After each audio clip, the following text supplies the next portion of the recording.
Total force की आ गई अपने को कि ऐड कर दो vector sum of all the forces, common किया 1/4 एप्सिलॉन नॉट, बाकी सारी टर्म्स एज इट इज़ रह जानी Q1 Q2 R1 minus R2 cube R1 minus R2।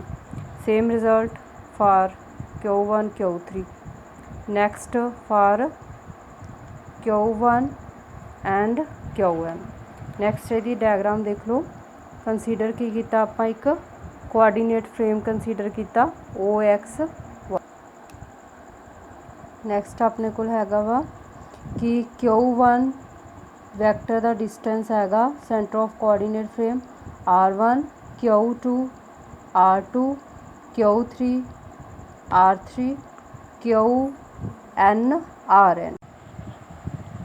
Next ये ड्रॉ किए आप यूनिट वैक्टर्स Q2 का यूनिट वैक्टर QR21 2 तो स्टार्ट होया कितने तक फ्रॉम 1 तक गया, फ्रॉम 2 अप टू 1। थर्ड तो यूनिट वैक्टर किधर पॉइंट आउट कर रहा, थर्ड टू 1 R31। एन तो किधर पॉइंट आउट कर रहा वा R कैप N1। नैक्सट आप ड्रॉ करनी आ फोर्सिस किदा ड्रॉ करांगे F2 दी Q2 आ जड़ा किन्नी फोर्स लगा रहा है उपर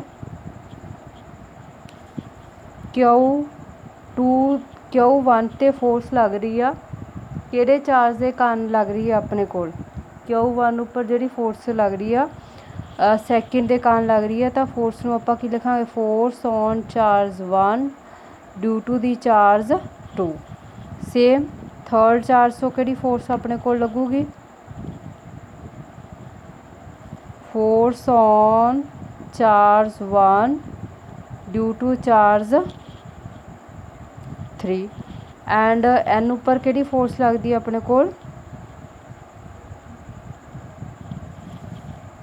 F1N force on charge Q1 due to Qn। एक डायग्राम आ principle of superposition in terms of their position vector की लिया आप एक अगेन देख लो कि Q1 है वैक्टर लिया कोआर्डीनेट चार्ज लिया कोआर्डीनेट फ्रेम के नंबर ऑफ चार्जिज इंटरैक्ट कर दिया Q2 Q3 Q4 up to Qn। तो ये कि from the centre of the coordinate frame R1 distance ते R2 डिस्टेंस ते R3 ते अप टू Rn। तो नैक्सट की कि यूनिट वैक्टर डायरेक्शन की यूनिट वैक्टर Q2 तो R21 R31 R3। नैक्सट आप ड्रॉ करती हैं फोर्सिस एक ही principle of superposition in terms of principle of in terms of their position vector. Article आप ऑलरेडी कर लिया कूलम्स लॉ वाला सारा एज इट इज़ रिजल्ट लैके सारिਆਂ ਨੂੰ ऐड कर देना फॉर नंबर ऑफ चार्जिज के लिए। ये हो गया अपने को principal of superposition. Next article अपना कॉन्टीन्यूस डिस्ट्रीब्यूशन ऑफ चार्ज। पहला आप स्टडी किया कि चार्ज की कॉन्टाइज सीगा कि चार्ज जिहड़ा किसी बॉडी उपर की हुंदा इंटैग्रल मल्टीपल हुंदा वा कि इंटैग्रल मल्टीपल की हुंदा वा एलीमेंटरी चार्ज के उत्ते। बट कई प्रैक्टिकल सिचुएशनस विच की हुंदा कि चार्ज है जिहड़ा बॉडी ते वो की हुंदा लार्ज हुंदा वा मैगनीट्यूड ऑफ चार्ज जिहड़ा आप क्वांटाइजेशन ऑफ चार्ज दे विच कीता कि 1 चार्ज ट्रांसमिट हो गए 2 3 to so on. But practical situation दे विच लार्ज बॉडी है तो वो विच लार्ज नंबर ऑफ चार्ज है जिहड़ा डिस्ट्रीब्यूट हुंदा, तो वो फाइंड आउट करने लिए आप यूज़ करते हैं कॉन्टीन्यूस डिस्ट्रीब्यूशन। कॉन्टीन्यूस डिस्ट्रीब्यूशन है जी अपने को 3 types he 1 dimensional 2 dimensional and 3 dimension. 1 dimension जो अपने को चार्ज डिस्ट्रीब्यूट हो रहा तो आप बोलेंगे लीनियर चार्ज डिस्ट्रीब्यूशन। जो 2 डिमेंशन के अपने को चार्ज डिस्ट्रीब्यूट हो रहा तो सरफेस चार्ज डिस्ट्रीब्यूशन, और जो 3 डिमेंशन के चार्ज डिस्ट्रीब्यूट हो रहा it is a volume charge distribution. First definition is linear charge density. Linear charge density की है कि जो चार्ज है जो डिस्ट्रीब्यूट हो रहा 1 डिमेंशन मीनस अलोंग ए लाइन स्ट्रेट और कर्व दी चार्ज डिस्ट्रीब्यूशन आप की बोलेंगे लीनियर अलोंग ए line.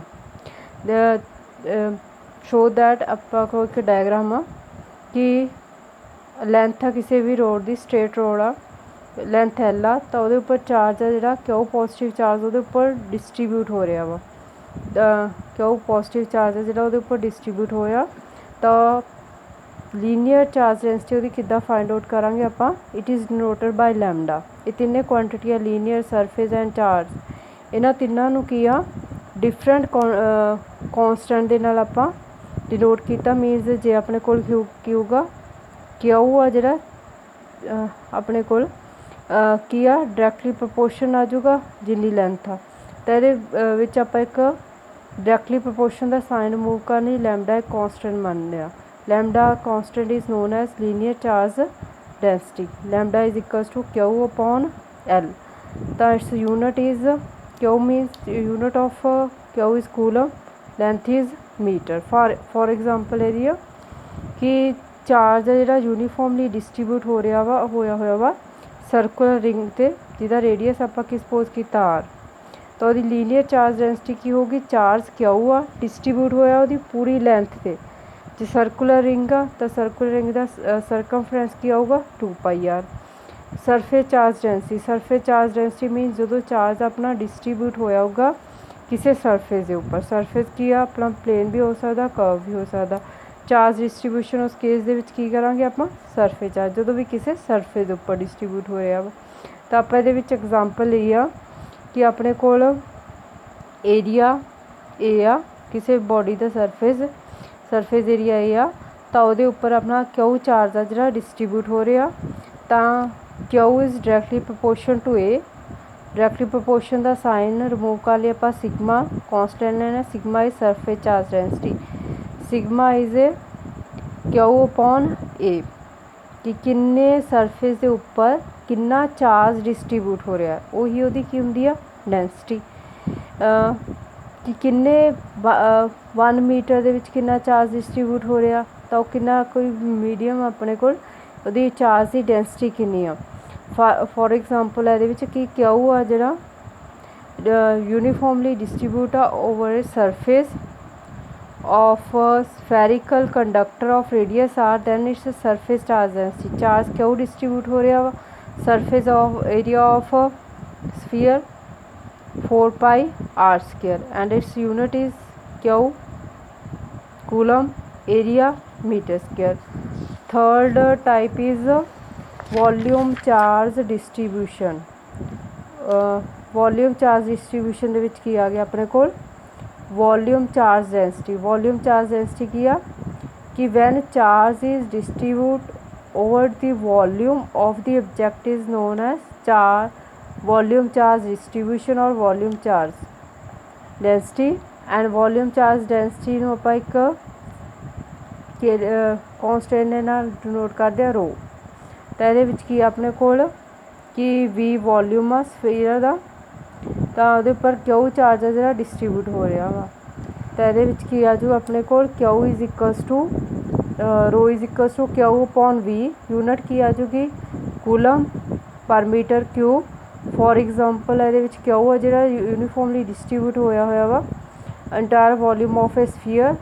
Then volume charge density की आ जाएगी Q upon 4 volume of sphere 4/3 πr³। तो 3 तरह का चार्ज डिस्ट्रीब्यूशन होगी 1, 2 and 3 dimension. 1 is linear, second is surface, third is volume. जो लीनियर मीनस लाइन के उपर डिस्ट्रीब्यूट होया, सरफेस मीनस सरफेस के उपर चार्ज डिस्ट्रीब्यूट हो रहा, वॉल्यूम मीनस वो टोटल वॉल्यूम के विच। एंड यूनिट्स की आएंगियां दियां फस्ट की अपने कोल की आई सी कूलम मीटर, सैकेंड की आई सी सरफेस की कूलम मीटर स्क्वायर, थर्ड की आई अपने कोल कूलम मीटर क्यूब।